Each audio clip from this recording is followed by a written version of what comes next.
안녕하세요. 법도TV 엄정숙 부동산 전문 변호사입니다.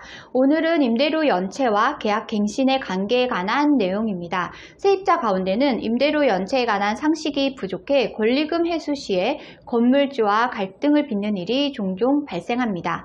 계약이 갱신이 될 때마다 그 전에 있었던 일들은 모두 없었던 일로 착각하는 경향이 있기 때문인데요. 상가임대차에서 3기 이상의 임대료 연체는 세입자에게 많은 불이익이 따릅니다. 특히 계약이 갱신될 경우 이전에 연체된 사실이 그대로 유지되는지 숙지할 필요가 있습니다.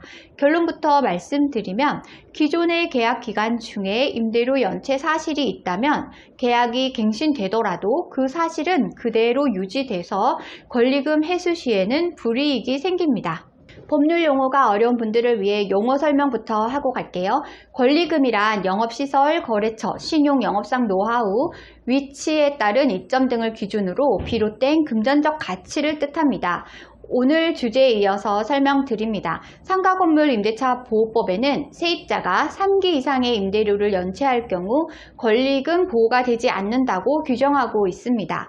다만 임대료 연체 사실이 한 계약 기간에만 국한되는지 갱신된 계약 전체가 포함되는지를 두고 혼란이 생길 수 있는데요. 더욱이 상가임대차에서는 세입자가 10년간 갱신요구권을 행사할 수 있고 갱신했을 때에는 종종 임대료가 인상되기도 하기 때문이죠. 하지만 법률에서 말하는 세입자의 임대료의 연체 사실은 건물주와 계약한 기간을 모두 포함한다는 점을 명심하셔야 합니다. 즉 계약이 갱신된 경우 이전 계약 기간을 모두 포함해 3기에 이르는 임대료를 연체했다면 권리금 회수가 되지 않는데요. 따라서 갱신 여부와 상관없이 세입자와 건물주 간의 계약이 완전히 끝난 게 아니라면 권리금 회수를 위해선 3기에 이르는 임대료 연체는 피하도록 하셔야 합니다. 아울러 상인법에서 규정한 3기에 해당하는 임대료 연체에 대해서 건물주와 세입자 모두 잘못 이해하는 부분도 존재하는데요. 대표적으로 3기에 달하는 임대료 연체가 횟수를 의미하는 것인지 아니면 금액을 말하는 것인지 혼란을 겪을 수 있습니다. 먼저 법률에서 말하는 3기의 임대료 연체란 횟수가 아닌 금액이 우선시됩니다. 가령 월 임대료가 100만 원이라고 할 때 세입자의 임대료 연체가 총 300만 원에 이르렀다면 3기의 임대료 연체로 볼 수 있는데요. 반면에 세입자가 임대료를 연체한 횟수가 3번에 이르더라도 그 금액이 300만 원에 이르지 않았다면 권리금 회수는 가능합니다. 간혹 연체한 횟수로 잘못 판단하는 경우 세입자가 납부기일을 지나서 납부한 것도 건물주가 문제를 삼기도 합니다. 하지만 임대료 연체는 총 금액이 중요하기 때문에 며칠 정도 지체돼서 지급이 되었더라도 추후 권리금 회수에는 큰 영향을 끼치지 않습니다. 한편 세입자의 임대료 연체는 권리금뿐만 아니라 다른 권리에도 악영향을 끼칠 수 있는데요.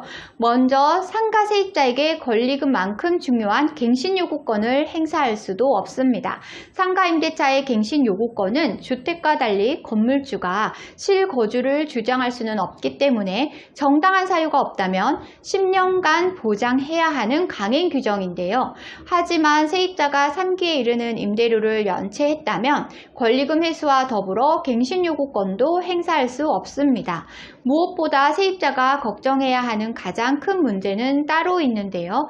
3기에 이르는 임대료 연체는 법률상 임대차 계약의 해지 사유가 되기 때문에 건물주가 계약 해지를 통보한다면 건물을 비워주어야 하는 명도 의무까지 발생할 수 있다는 것입니다. 오늘은 임대료 연체와 계약 갱신의 관계에 관한 내용을 설명드렸습니다. 정리하자면 임대료 연체는 계약 기간까지 포함해 위법 여부를 판단하는 것이고요. 3기 임대료 연체는 횟수가 아니라 총액으로 판단합니다. 임대료 연체는 권리금뿐만 아니라 임대차 계약의 해지 사유에도 해당합니다. 오늘 주제와 관련된 문의사항이나 권리금 관련 문의사항이 있으신 분들은 홈페이지에 문의사항을 남겨주시면 이메일로 답변 드리고 있는데요. 홈페이지는 네이버에서 법도 권리금 소송센터를 검색하시면 쉽게 찾으실 수 있습니다. 홈페이지에 접속하시면 상단 우측에 무료 상담 메뉴가 보이실 텐데요. 빨간색으로 체크된 부분은 명확하게 정보를 입력해 주시고 본문에 궁금한 내용을 입력해 주시면 이메일 또는 유선 전화로 답변 드리고 있습니다. 오늘은 여기까지 설명해 드렸고요. 다음에 더 좋은 부동산 법률 정보로 찾아뵙겠습니다. 저는 엄정숙 부동산 전문 변호사였습니다.